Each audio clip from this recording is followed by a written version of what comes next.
Bismillah. Assalamualaikum warahmatullahi wabarakatuh. Innal hamdalillah nahmaduhu wa nasta'inuhu wa nastaghfiruh wa na'udzu billahi min shururi anfusina wa min sayyiati a'malina. May yahdihillahu fala mudhillalah wa may yudlil fala hadiyalah. Asyhadu an la ilaha illallah wahdahu la syarikalah wa asyhadu anna Muhammadan abduhu wa rasuluh.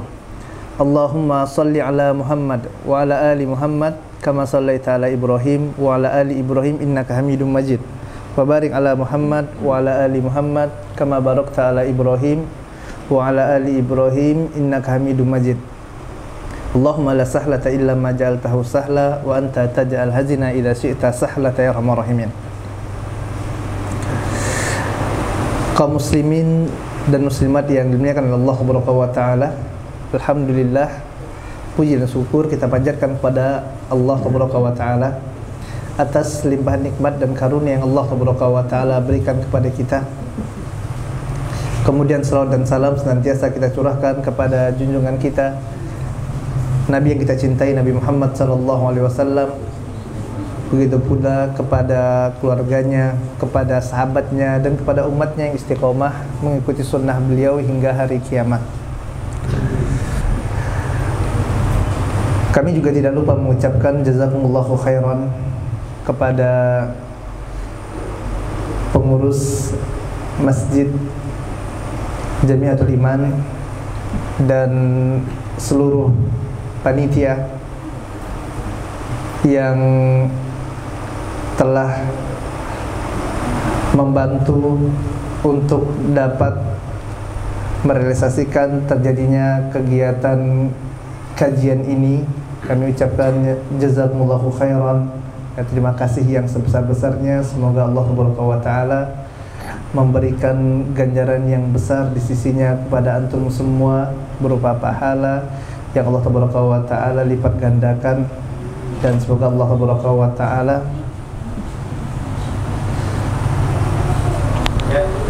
anugerahkan kepada kita surga yang mengalir di bawahnya sungai-sungai.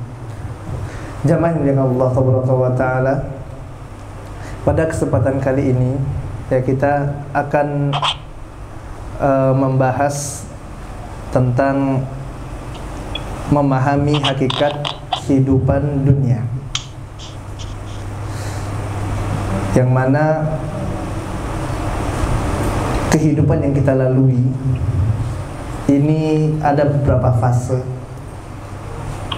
Ada fase yang mana kita berada di rahim ibu-ibu kita, kemudian fase kehidupan dunia, kemudian selanjutnya adalah fase setelah kematian. Dan Allah Subhanahu wa taala mengatakan dalam Quran surah Al-Mulk, Rabbuna Azza wa Jalla mengatakan, a'udzubillahi minasyaitonir rajim, tabarakalladzi biyadihil mulk wa huwa ala kulli syai'in qadir, alladzi khalaqal mauta wal hayata liyabluwakum ayyukum ahsanu amala. Allah Taala mengatakan, alladzi khalaqal mauta wal hayat. Allah Taala lah yang telah menciptakan al-maut wal hayat. Allah yang menciptakan maut dan kehidupan. Kata al-maut dari sisi bahasa artinya adalah terputus atau terpisahnya ruh dari jasad. Ini al-maut. Sedangkan al-hayat yaitu terhubungnya antara ruh dan jasad. Ini disebut dengan hayat atau kehidupan. Maut terputusnya hubungan antara ruh dan jasad, sedangkan kehidupan adalah terhubungnya antara ruh dan jasad tersebut. Sehingga yang dimaksud dengan firman Allah Subhanahu wa taala, alladzi khalaqal mauta wal hayat, dalam surah Al-Mulk ini yaitu Allah Tabaraka wa Ta'ala menciptakan manusia, dan Allah Tabaraka wa Ta'ala yang menjadikan manusia itu mengalami kematian, dan Allah Tabaraka wa Ta'ala lah yang menjadikan manusia itu menjadi hidup. Allah yang menjadikan ruh ini berhubungan dengan badan, dan Allah Tabaraka wa Ta'ala juga yang memutuskan hubungan antara ruh dan badan tersebut. Al-Hafidz Ibnu Katsir rahimahullah ta'ala dalam kitab tafsirnya menjelaskan tentang ayat ini bahwasanya al-maut atau kematian ini dia adalah makhluk dari makhluk Allah Tabaraka wa Ta'ala. Kenapa? Karena Allah Tabaraka wa Ta'ala tadi mengatakan alladzi khalaqal mauta. Allah Tabaraka wa Ta'ala menciptakan al-maut. Dan makhluk Allah Tabaraka wa Ta'ala ini, maut tadi ini nanti pada hari kiamat akan Allah Tabaraka wa Ta'ala jadikan dia memiliki wujud. Kemudian dalam hadis riwayat Bukhari dan Muslim, Nabi yang mulia SAW mengatakan bahwasanya nanti pada hari kiamat al-maut ini, kematian ini akan dijadikan oleh Allah Tabaraka wa Ta'ala kai hayati kabsin, yaitu bagaikan bentuk kabs, yaitu apa? Kambing. Di hari kiamat Allah Tabaraka wa Ta'ala ala kulli syai'in qadir. Allah mampu untuk menjadikan kematian dalam bentuk kambing, dan nanti Allah Tabaraka wa Ta'ala setelah jadikan dalam bentuk kambing tersebut, maka kematian tadi akan dibawa di sebuah tempat di antara surga dan neraka oleh Allah Tabaraka wa Ta'ala. Kemudian diserulah para penduduk surga dan penduduk neraka tersebut, ditanyakan kepada mereka, wahai penghuni surga, wahai penghuni neraka, apakah kalian mengenali makhluk ini? Mereka semua mengenalinya. Oh, ini al-maut, ini adalah kematian. Kemudian kematian ini pun disembelih, sehingga setelah itu maut sudah tidak ada lagi. Nah, di sini jamaah ini Allah Tabaraka wa Ta'ala yang ingin kita sampaikan bahwasanya mengimani maut dan kehidupan ini adalah perkara yang wajib. Kita wajib tuh mengimani bahwasanya maut ini, kehidupannya adalah makhluk Allah Tabaraka wa Ta'ala yang nanti pada hari kiamat akan disembelih oleh Allah Tabaraka wa Ta'ala, yang dia akan ditiadakan. Dan ini merupakan kabar gembira bagi para penduduk surga, yang mana nantinya mereka akan kekal dalam surga tersebut, khalidina fiha. Dan merupakan kabar buruk bagi para penghuni neraka, yang mana nanti mereka akan kekal dalam neraka, dalam azab yang Allah Tabaraka wa Ta'ala berikan kepada mereka selama-lamanya. Maka mengimani perkara ini, maut ini adalah makhluk Allah Tabaraka wa Ta'ala, ini adalah perkara ghaib. Akan tapi perkara ghaib ini wajib diimani oleh seorang mukmin. Mengimani perkara ghaib adalah suatu keharusan bagi orang yang beriman kepada Allah Tabaraka wa Ta'ala. Allah Tabaraka wa Ta'ala mengatakan alif lam mim dzalikal kitabu la raiba fihi hudal lil muttaqin alladzina yu'minuna bil ghaib. Allah mengatakan alif lam mim dzalikal kitabu la raiba fihi, inilah Al-Qur'anul Karim, la raiba fihi, tidak ada keraguan yang terdapat dalam Al-Qur'anul Karim tersebut. Hudal lil muttaqin, dia adalah petunjuk bagi orang-orang yang bertakwa. Al-Quran adalah petunjuk. Siapa yang bisa mengambil petunjuk dari Al-Quran? Al-Muttaqin, Itu orang-orang yang bertakwa. Ibnu Qayyim rahimahullah ta'ala menjelaskan bahwasanya apabila kita dapati kata huda dalam Al-Quranul Karim, maka tidak akan lepas dari 4 makna. Kita dapat ini kata hidayah, huda dalam Al-Quran, maka tidak akan lepas dari 4 makna, kata Al-Imam Ibnu Qayyim rahimahullah ta'ala. Yang pertama, hidayah itu Pak adalah hidayatu amah mustarakah, hidayah yang sifatnya umum, semuanya dapat hidayah. Yang kedua adalah hidayah itu taufik, khusus dari Allah Subhanahu wa ta'ala. Yang ketiga adalah hidayatul bayan, hidayah petunjuk, irsyad, yang menjelaskan yang hak dan yang batil. Kemudian kata hidayah yang keempat adalah hidayah yang Allah Subhanahu wa ta'ala berikan kepada penduduk surga untuk masuk dalam surga Allah Subhanahu wa ta'ala.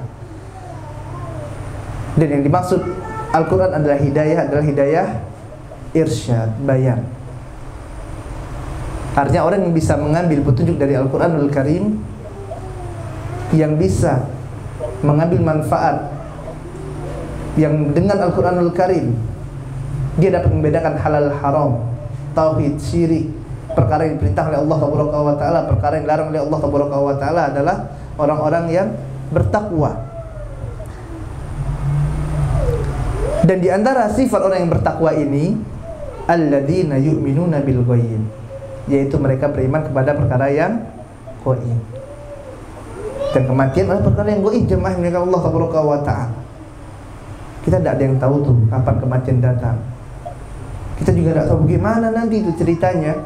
Kok bisa kematian ini mau dijadikan kambing oleh Allah Subhanahu wa ta'ala, kemudian disembelih pada hari kiamat.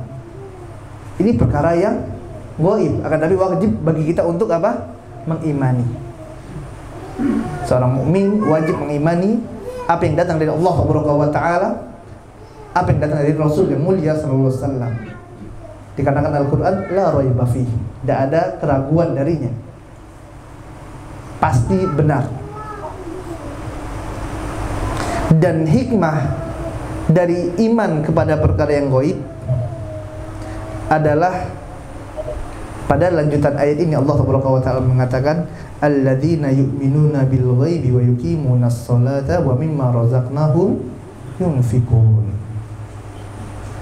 Maka apabila mereka telah beriman kepada perkara yang ghaib, beriman pada kehidupan, beriman pada kematian, maka konsekuensinya mereka akan yuqimunas shalah, mereka akan mendirikan salat. Kemudian mereka juga akan bersedekah jalan Allah Subhanahu wa ta'ala. Wa mimma razaqnahum yunfikun, kata Allah Subhanahu wa ta'ala. Dan terhadap apa yang kami berikan kepada mereka, mereka infakkan, mereka sedekahkan harta mereka jalan Allah Subhanahu wa ta'ala. Kenapa? Karena mereka beriman kepada perkara yang gaib. Bahkan Nabi yang mulia SAW dalam hadis riwayat Muslim mengatakan as-shadaqatu burhanun. Sedekah itu adalah apa? Burhan. Apa itu burhan? Bukti keimanan. Bukti keimanan orang itu diantaranya apa? Dia sedekah.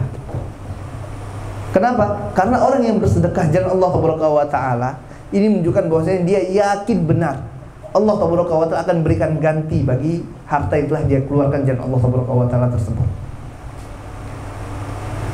Ini menunjukkan orang ini benar nih keimanannya kepada perkara yang gaib. Dia tidak pelit tuh sedekah. Kenapa? Karena janji Allah sangat banyak sekali tentang orang yang mensedekahkan harta jalan Allah Subhanahu wa ta'ala. Allah lipat gandakan harta tersebut. Allah beri balasan yang sangat banyak. Allah berkahi hartanya.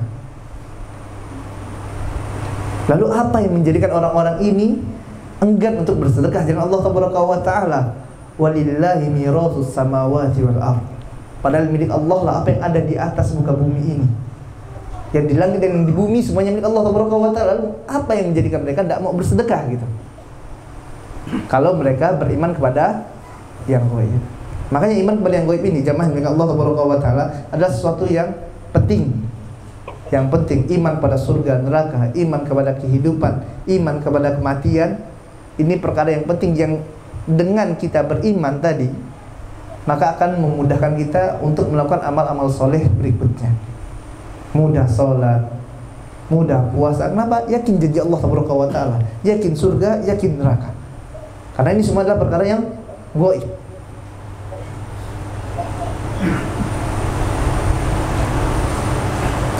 Dan ini tadi zaman yang Allah Subhanahu wa ta'ala tidak akan mampu dilakukan oleh orang-orang yang tidak memiliki keimanan tersebut. Allah Subhanahu wa ta'ala mengatakan alladzi khalaqal mauta wal hayat. Allah yang menciptakan kehidupan dan kematian. Allah Subhanahu wa ta'ala menciptakan kehidupan dan kematian. Mati dan hidup adalah kehendak Allah Subhanahu wa ta'ala. Tadi kita katakan bahwasanya kematian dan kehidupan kita ini adalah perkara yang gaib yang kita tidak tahu. Dan memang Pak, pembahasan tentang kehidupan maka tidak akan jauh dengan kematian. Kenapa? Karena orang yang hidup pasti akan mati. Siapapun itu orangnya, sebanyak apapun hartanya, setinggi apapun jabatannya, pasti yang namanya hidup akan mati. Betapa banyak orang-orang besar sebelum kita dahulu, orang-orang yang luar biasa kayanya, orang-orang yang tinggi jabatannya, sudah selesai sekarang kehidupan mereka.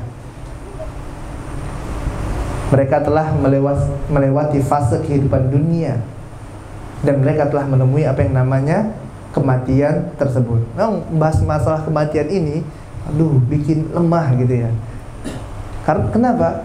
Karena nanti akan ditinggalkan semua apa yang ada di atas muka bumi ini.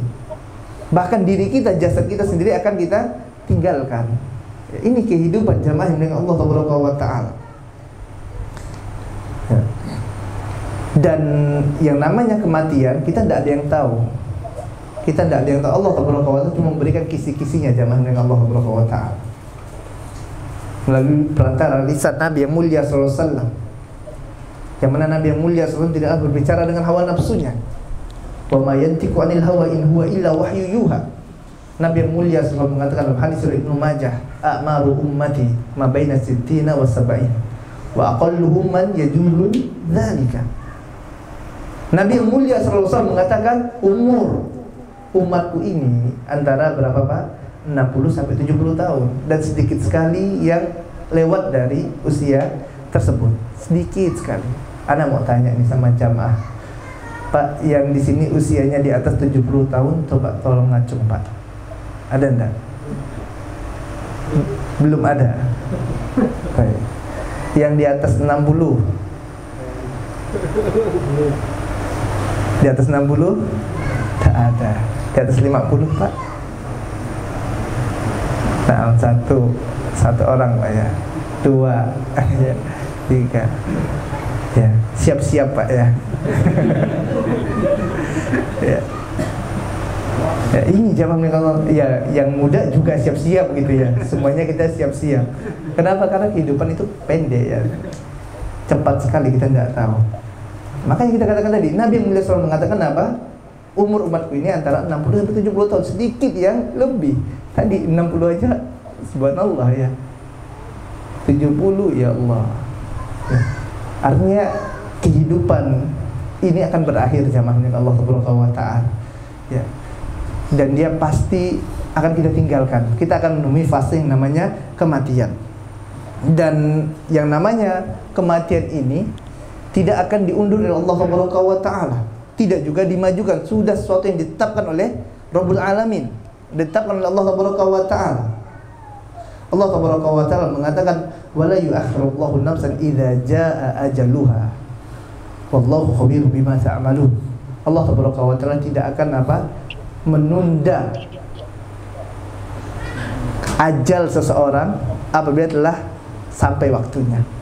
Tidak mungkin ditunda oleh Allah Subhanahu wa ta'ala. Dalam Quran surah Munafik ayat 11, dalam Quran surah Al-A'raf juga Allah Subhanahu wa ta'ala mengatakan ayat 34, "Wa likulli ummatin ajal, fa idza jaa ajaluhum la yastakhiruna sa'ah wa la yastaqdimun." Dan bagi setiap umat itu ada apa? Ada ajalnya. Dan Allah Ta'ala tidak akan mengundur walau 1 jam pun, ya, ataupun tidak akan dibanjirkan oleh Allah Ta'ala. Tidak akan diundur oleh, artinya ini udah pasti ditetapkan Pak, matinya kita kapan, ya, tempatnya di mana, dengan cara apa telah ditetapkan oleh Allah Ta'ala. Tinggal tunggu saja antriannya. Ya.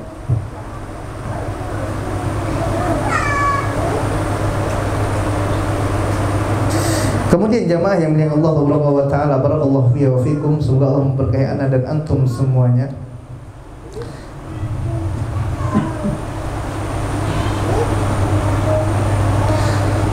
Allah Ta'ala mengatakan alladzi khalaqal mauta wal hayat. Allah Ta'ala yang telah menciptakan kematian dan kehidupan tersebut. Ini adalah makhluk Allah Ta'ala yang semuanya kita pasti akan mengalaminya. Kehidupan alhamdulillah sudah mengalami kehidupan tersebut. Tinggal kematian saja yang nanti pasti akan kita alami. Allah Ta'ala untuk apa nih jadikan kehidupan? Untuk apa Allah Ta'ala ciptakan kehidupan, kematian? Allah Ta'ala mengatakan liyabluwakum ayyukum ahsanu amala. Ya, Allah Ta'ala ingin menguji kita jamaah yang Allah Ta'ala. Allah jadikan kehidupan, Allah jadikan kematian, Allah ingin uji nih hamba-hambanya. Liyabluwakum ayyukum ahsanu amala. Siapa nih di antara hamba-hamba Allah Ta'ala yang bagus amalannya, yang baik amalannya? Ini jamaah yang Allah Ta'ala, ya. Hakikat kehidupan manusia ini adalah ujian. Adalah ujian yang Allah Ta'ala jadikan bagi kita. Allah ingin menguji keimanan manusia. Allah ingin menampakkan kebaikan orang-orang yang baik hatinya. Allah Ta'ala ingin menampakkan keburukan orang-orang yang buruk dan keingkaran orang-orang yang ingkar tersebut. Allah uji mereka. Allah Ta'ala uji manusia. Allah perintahkan jangan syirik kepada Allah Ta'ala. Tinggalkan tuh kesyirikan. Inna syirka la zulmun azim. Sungguhnya kesyirikan adalah kezaliman yang paling besar. Allah perintahkan jangan sampai syiriknya, hati-hati. Allah juga ingatkan, innallaha la yaghfiru an yushraka bihi wa yaghfiru ma duna dzalika liman yasha. Allah akan ampunkan dosa-dosa semuanya kecuali dosa syirik. Dosa-dosa yang lain terserah Allah. Allah bisa azab, Allah bisa ampunkan. Kalau dosa syirik, Allah tidak akan ampunan. Allah sudah kabarkan. Kemudian diuji manusia tersebut, diuji dengan usahanya.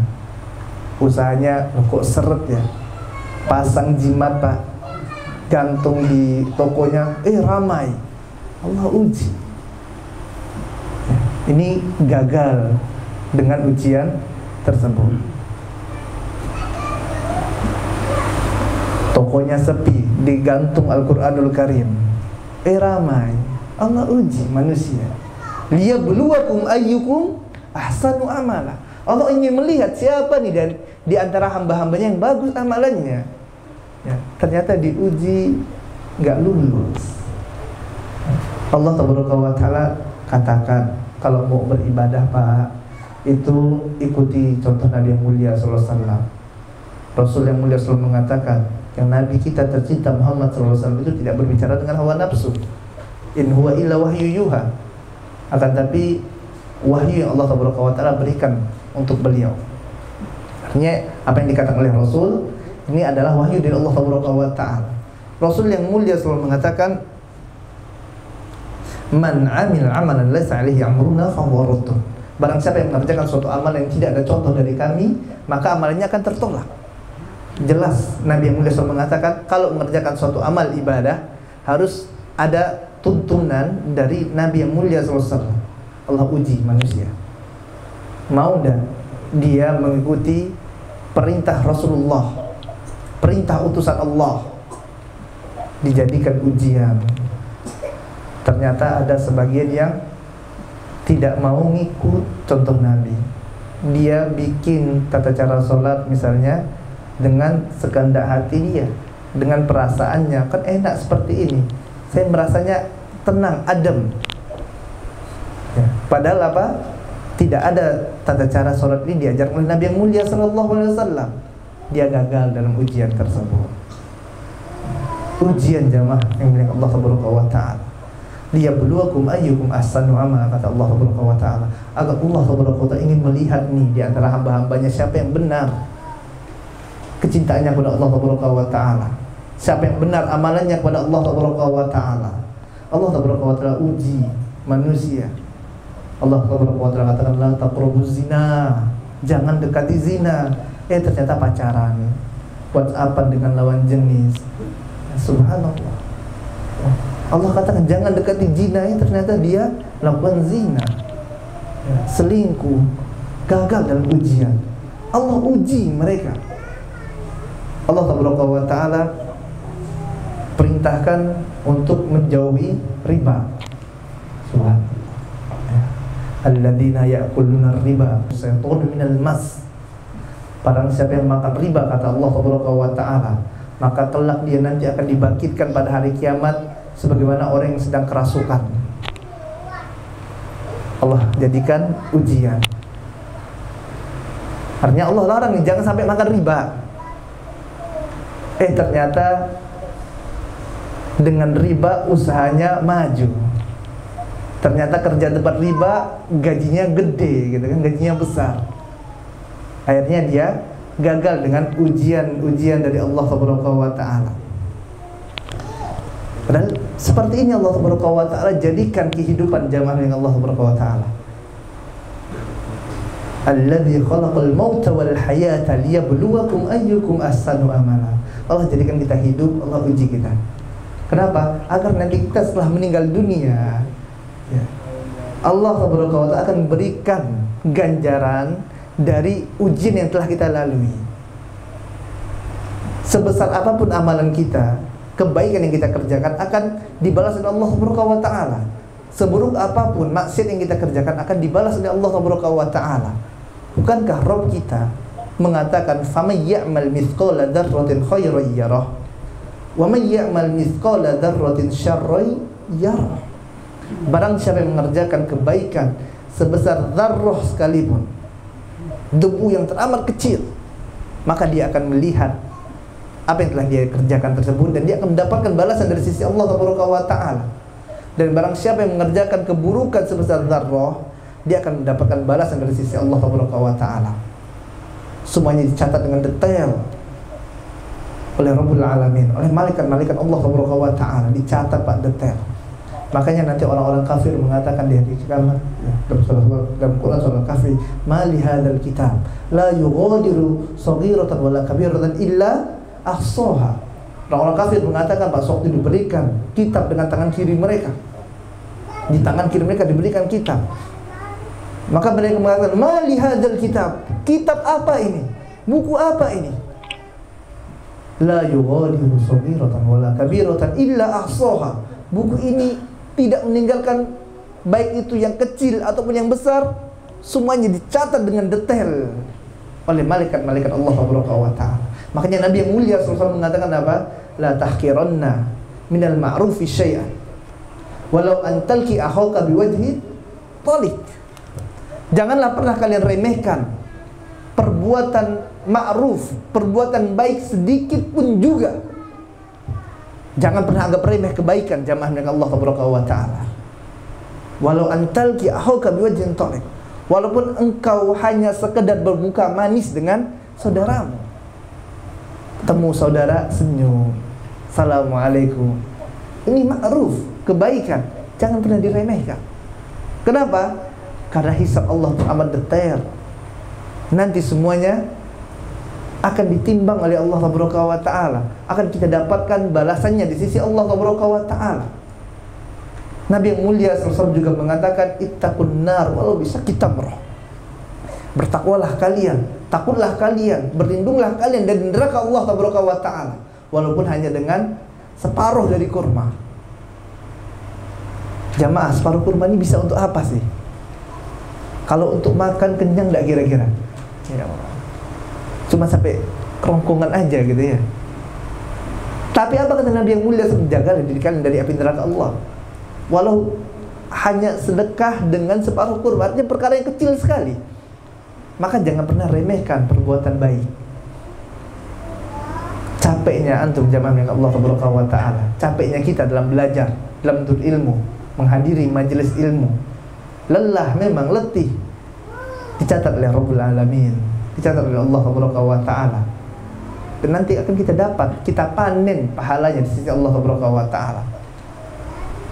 Lelahnya kita, letihnya kita, pusingnya kita, ya Allah, ini kok banyak sekali kesyirikan di Melawi ini ya. Kok banyak sekali orang minta pada kuburan, kok misalnya banyak sekali orang pakai jimat. Ini kok gimana caranya ini? Agar manusia mentauhidkan Allah Taala, agar orang-orang di Melawi ini semuanya meninggalkan kesyirikan kepada Allah Taala. Antum pikirkan ini, gimana caranya ya? Ya akhi, pusingnya antum memikirkan itu dicatat oleh Allah Taala. La tahqiranna minal ma'rufi syai'an. Jangan pernah antum remehkan kebaikan sedikit pun. Apapun yang kita lakukan, menyingkirkan gangguan dari jalan, subhanallah, dicatat oleh Allah Taala, kebaikan demi kebaikan. Namun ingat, kalau seandainya kebaikan yang sekecil itu dicatat oleh Allah Taala, begitu juga dengan kemaksiatan. Nabi yang mulia selalu mengatakan apa? La tahqiranna minal ma'rufi syai'an. Jangan pernah kalian remehkan kebaikan itu sedikit pun juga, walau hanya dengan bermuka manis di hadapan saudara kita. Artinya apa? Antum bermuka masam di hadapan saudara antum, ya, renyut mukanya gitu kan, biar orang, ya Allah, tidak ada manis-manisnya sekali, masam aja mukanya. Ini pun akan dicatat oleh Allah Taala. Kalau seandainya seorang yang bermuka manis mendapatkan ganjaran pahala dari Allah Taala, orang bermuka masam yang tidak, ya subhanallah, ya, mukanya tidak ada sekali berserinya gitu kan dengan saudaranya, senyum pun enggak, senyum aja pelitnya luar biasa, ini pun akan dicatat oleh Allah Taala. Memberikan isyarat-isyarat, ya, jelingan mata, itu fulan tuh, gitu, pakai jelingan mata, dicatat oleh Allah Taala. Makanya hati-hati jamaah dengan Allah Taala. Ya. Makanya orang alim itu Pak, mereka yang telah belajar menuntut ilmu, diberikan hidayah oleh Allah Taala, maka mereka akan menjadi orang yang sangat hati-hati sekali. Kenapa? Dia takut kalau apa yang dia kerjakannya akan merugikan akhiratnya. Oleh sebab itu Allah Taala katakan apa? Innama yakhshallah min ibadihi ulama. Sungguhnya yang takut pada Allah Taala dari hamba-hamba itu siapa? Para ulama, orang-orang yang memiliki ilmu. Artinya konsekuensi dari ilmu yang kita miliki apa? Takut pada Allah Taala. Orang yang berilmu itu jamaahnya Allah Taala bukanlah dengan banyaknya hafalan, bukan. Kita lihat orang-orang Khawarij. Nabi yang mulia SAW katakan apa? Kalian akan menganggap remeh amalan kalian di hadapan orang-orang Khawarij ini. Itu para sahabat, sholatnya tidak ada apa-apanya dibandingkan orang-orang Khawarij. Mereka hafal Quran, subhanallah. Tapi apakah dengan hal tersebut menjadikan mereka mulia di sisi Allah Taala? Apakah menjadikan mereka semakin takut dengan Allah Taala? Jawabannya tidak. Artinya ini bukan ilmu. Ini bukan ilmu yang manfaat. Ini cuma sakofah. Mereka cuma mengetahui, mereka cuma menghafal. Karena ilmu itu adalah dengan amal. Ya, ilmu itu adalah sesuatu yang menunjukkan rasa takut pada Rabbul Alamin, pada Allah Taala. Ini baru ilmu. Semakin lama ngaji, semakin banyak kitab yang diselesaikan, semakin banyak dia menghafal Al-Quranul Karim, semakin apa? Semakin takut dengan Allah Taala. Semakin dia jaga tulisannya, semakin dia jaga perbuatannya. Kenapa? Takut jamaah dengan Allah Taala. Kenapa? Dia juga tahu ini kehidupan dunia adalah ujian dari Allah Taala. Semuanya nanti akan dipertanggungjawabkan di hadapan Allah Taala dengan sangat detail sekali. Oleh sebab itu, hendaklah seorang mukmin yang dia beriman kepada Allah Subhanahu wa taala, dia yakin akan adanya hisab. Dia yakin dengan adanya hari akhir. Dia yakin adanya surga dan neraka Allah Subhanahu wa taala. Maka dia benar menatap dunia. Maka dia harus sadar dunia ini isinya hanya ujian demi ujian. Sebagian manusia diuji dengan hartanya, sehingga dengan harta tersebut dia mengira bahwasanya harta ini akan menjadikan dia tidak mati-mati.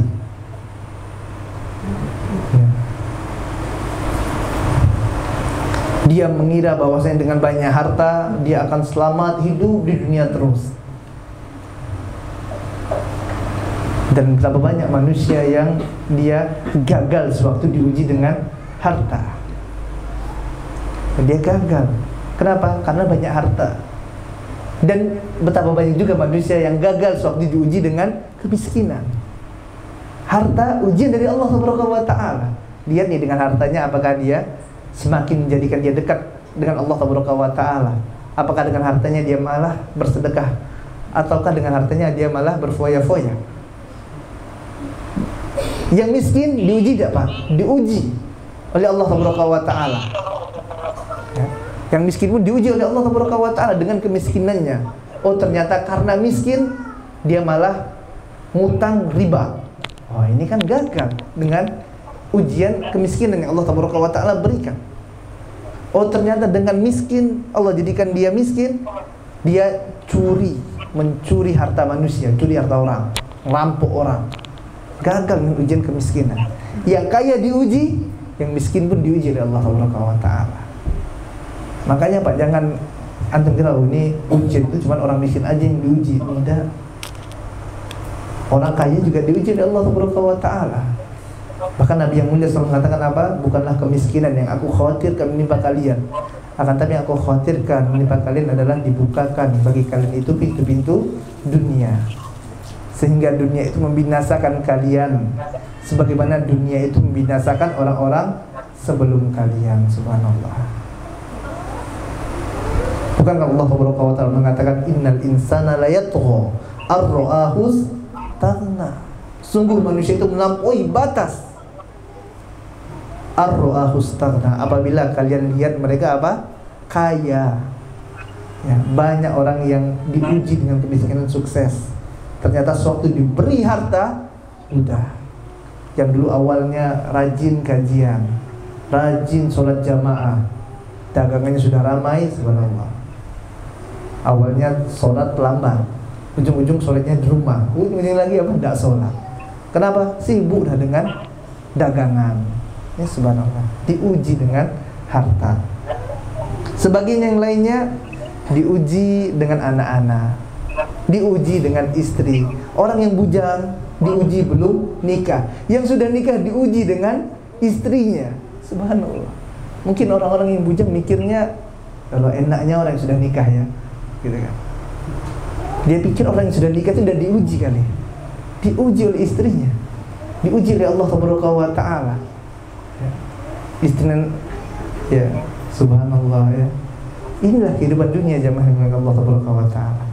Kehidupan dunia adalah penuh dengan ujian dari Allah Subhanahu wa taala.